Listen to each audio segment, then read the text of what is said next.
Hello. Uh, so this is a pottery wheel. It's made of an old sewing machine with a few tweaks, and there it goes. And it's pretty functional. You can make pots with it.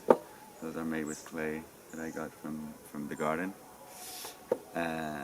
And let's have a little demonstration, and then we'll see quickly how the mechanism works.